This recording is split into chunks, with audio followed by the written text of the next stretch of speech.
The Federal Food and Drug Administration has just finalized new rules that allow for the abortion pill to be provided by retail pharmacies. Previously, there were pretty strict restrictions on that. The pill could only be dispensed by clinics, doctors, or a few mail order pharmacies. But this move is meant to loosen some of these regulations and make the availability of the abortion pill a lot more available, if you will. So some of the women living in these red states would have more access to reproductive health services.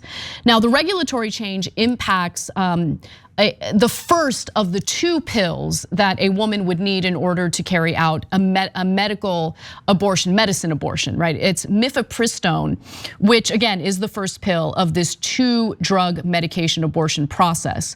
Under the new FDA rules, patients will still need a prescription from a certified healthcare provider, but any pharmacy that agrees to accept those prescriptions would have to abide by certain criteria to dispense the pills, right? So they have to get certified in order to do it.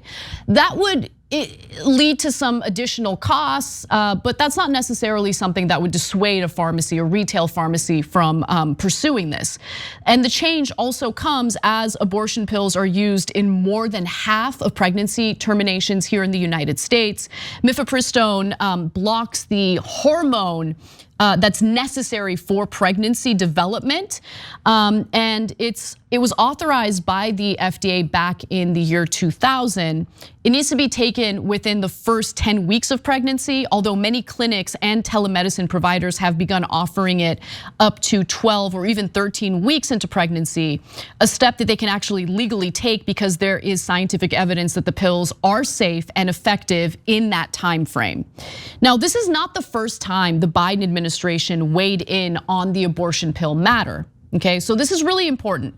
In December of 2021, for instance, the FDA said it would permanently lift the requirement that patients obtain Mifepristone in person from a health provider, a step that paved the way for telemedicine abortion services, which conduct medical consultations with patients by video, phone, or online questionnaires, and then arrange for them to receive the prescribed pills by mail. So again, that expands accessibility to the medication in order to carry out an abortion. On Tuesday, the FDA officially removed the in-person requirement from its regulatory rulebook for Mifepristone, leaving in place the remaining 2 requirements: that health providers be certified to show they have the knowledge and ability to treat abortion patients, and that patients complete a consent form. So far, so good, right? Except there are some hurdles to keep in mind, okay? Before I get to those hurdles though, what about the second drug? Well, it's actually easier to access the second drug. Mifepristone is really just used for either carrying out a pregnancy termination, like terminating a pregnancy, or if a woman has already miscarried, sometimes it's prescribed in order to expel the fetus from the woman's body. Now, the second drug, again, is easier to access. It's known as misoprostol, which causes contractions that do expel the pregnancy tissue. It's taken 24 to 48 hours after Mifepristone.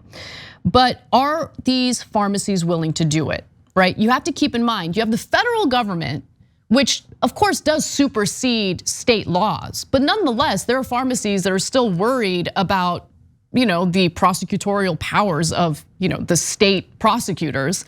And so the steps for pharmacies to become certified to dispense Mifepristone involve some administrative requirements that go beyond the process pharmacies use with most other medications, such as designating an employee to ensure compliance. Given the time and resources required by those steps, some pharmacies may not consider it worthwhile to offer a medication. And if the state laws ban the abortion pill or have severe restrictions on the abortion pill, that's gonna play a role as well. In fact, Walgreens said as much through a spokesperson. A spokesperson for Walgreens said the company would review the FDA's decision and would, quote, continue to enable our pharmacists to dispense medications consistent with federal and state law. And keep in mind that 18 states have passed laws that indicate a patient must take the pill in person, not just, get it from a clinic, but literally be at the clinic and take it in front of a doctor, which is obviously meant to restrict the access of the pill for women seeking to terminate pregnancies. Now, there are other potential roadblocks as well that are worth discussing, including an impending federal court ruling. So let's talk a little bit about that. So there's a conservative group known as the Alliance Defending Freedom. They filed a lawsuit in November on behalf of the Alliance for Hippocratic Medicine, which is comprised of several anti-abortion groups. They argue that the FDA did not properly approve Mifepristone for terminating pregnancies. And so that's their challenge, that the FDA didn't do its due diligence. By the way, I love that this conservative group that filed the lawsuit calls themselves the Alliance Defending Freedom, meaning we want to have control over your body, ladies. Okay, that's the kind of freedom we're fighting for. That's really what's going on. Now, the lawsuit, again, charges that the FDA didn't conduct safety studies and termed a pregnancy an illness in order to accelerate the approval of the drug. And so now a Trump-appointed anti-choice judge gets to decide not only that case, but could even decide to put a hold, like put a stop to the prescription of that drug until a decision is made, which would outlaw the drug, or at least do away with its accessibility across the country, okay? Not just in some of these red states. It would be a disaster. Now, if the judge in the US District Court for the Northern District of Texas issues a temporary injunction while the case plays out, it would mean that the regimen that is used in more than half of abortions would no longer be available, said Carrie Flaxman, Senior Director of Public Policy Litigation and Law at Planned Parenthood Federation of America. And we should definitely be concerned. We should. Why? I mean, should we just assume that the judge is gonna be reasonable here? I don't know. This judge and this particular lawsuit was filed in this district for a reason. As Axios reports, the lawsuit was filed in the Northern District of Texas and assigned to Judge Matthew Kaczmarek, a Trump appointee who had openly opposed Roe v. Wade. Alliance Defending Freedom, meaning they don't defend freedom at all, told Axios that the lawsuit was brought in Amarillo, Texas, where the judge is the only district judge because the lead plaintiff, the Alliance for Hippocratic Medicine, is based in the district. But the alliance was incorporated there in August, only about a month after Roe was overturned, even though none of its member organizations are based in the state, and while it has a Tennessee mailing address. So they chose to file the lawsuit in this district to ensure that this anti-choice judge would get to make a decision about the abortion pill. So we should be concerned. We'll see how it plays out.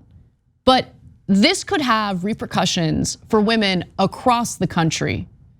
And while we're focused on whatever circus our lawmakers distract us with, there are people on the ground fighting tooth and nail to strip us of whatever freedoms we have left, including freedoms over our own bodies. Thanks for watching The Young Turks, really appreciate it. Another way to show support is through YouTube memberships. You'll get to interact with us more. There's live chat emojis, badges. You've got emojis of me, Anna, John, JR. So those are super fun. But you also get playback of our exclusive member-only shows and specials right after they air. So all of that, all you gotta do is click that join button right underneath the video. Thank you.